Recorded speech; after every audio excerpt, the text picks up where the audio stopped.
My name is Malik. I'm in the automotive technology career pathway.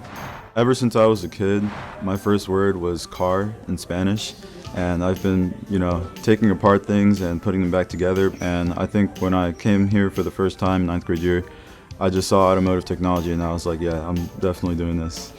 Freshman year, we began with the basics, learning the tools, learning where things are, just to get situated. Sophomore year, we began to service the vehicles more, really get into the shop.